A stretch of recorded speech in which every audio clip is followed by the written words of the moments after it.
Okay, my name is Louise Ryan and I am the teacher of economics at Royal High School. So this is a category A ATAR subject. But what is economics? When a lot of people are making this choice about this subject, but most people really don't know what economics is, even though you hear the term a lot, especially lately. Economics is relevant to all of us. It affects our lives, it affects business decisions, and affects the decisions we make as individuals. It's how we respond to incentives or how we respond to trade-offs and weigh up costs and benefits, and how we as a society and as ourselves decide what's efficient and fair. And it helps us, if we understand and study economics, we can learn the language of the subject and be able to understand what's going on in the world, and that is better for society.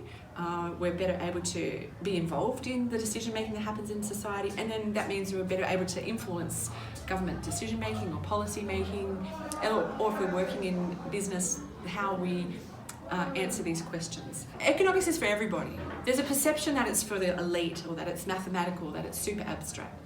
It is abstract because you're thinking about if I make a decision here, what does that impact on me there or other people there? And so you can't see those connections in real life. It's not like I'm plugging something in, but it's like a flow-on effect. So anyone who's interested in making a difference in the world, or getting involved in the world, or having an understanding of, if I do this, how does that impact on other things in the world, or how does that impact on me?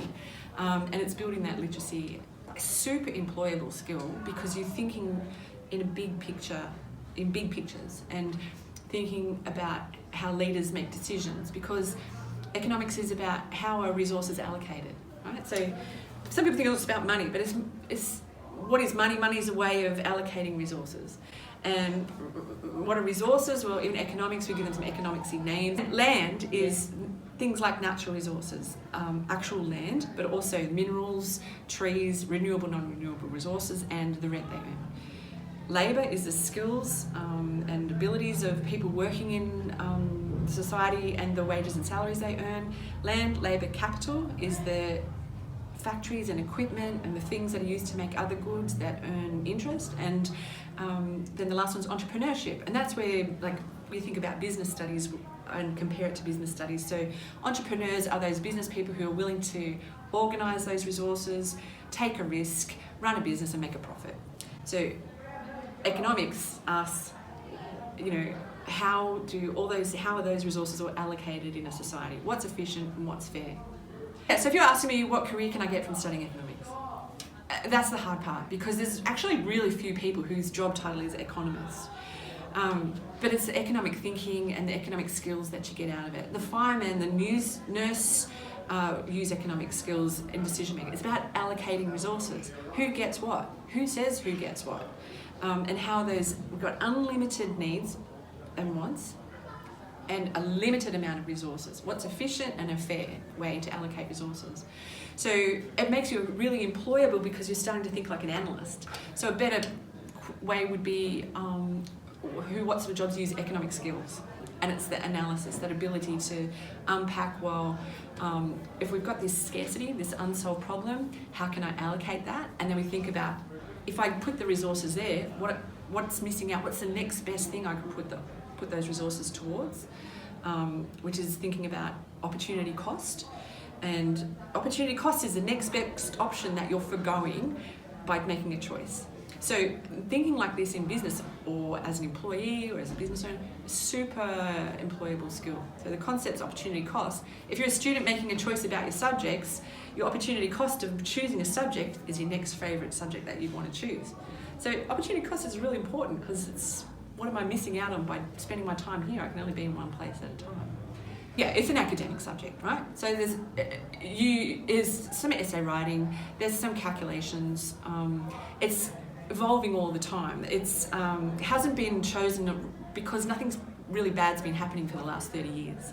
So there's fewer and fewer people been studying it, more people been studying business studies. But now we've got a recession, the first recession in 30 years. It's a super interesting time to study economics, because there's a lot going on in terms of getting a job and getting a comparative advantage and standing out in a field of candidates for a job when it's really tough to get jobs. If you've got economic skills, you're going to stand out from the crowd. So somebody who's interested in what's going on in the world, it pays to be able to follow current affairs and current issues of what's going on in the world, and that the course naturally requires us to do that. We look at who are Australia's trading partners, what are we selling, what are our top industries, what skills. So somebody who's interested in the world around them, wants to make a difference in the world around them, doesn't mind reading about it, can string a sentence and a few paragraphs together, you'll enjoy it. It's great. And when business studies was offered about 30 years ago, there's this huge increase in number of people wanting to study business studies and a huge decline in people studying economics, with this incorrect perception that I can't get a job with economics, but I can with business studies. As I was saying, like, business study, they do fit well together. So it's like business, in economics we look at individuals and the household sector individuals. We look at the business sector and banking sectors, and we look at the international scene.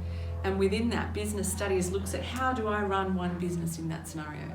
Economics would look at how does that group of businesses in that industry interact with the overseas market, or interact with employees and interact with the banking sector. How does it all fit together as a whole nation? So they do fit together. One's a big picture and one's sort of more a narrow focus about how to run an individual business.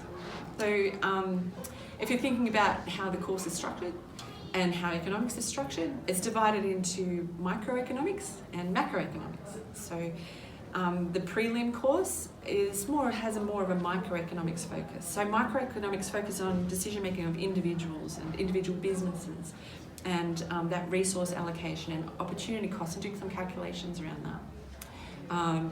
Looks at how is money put into the economy, and how does that impact on the decisions individuals and businesses make. Then the HSC course looks at what's called macroeconomics, or the big picture. Looks at the big issues of unemployment and welfare payments and international trade and our exchange rates in the value of the Australian dollar, and why does that change.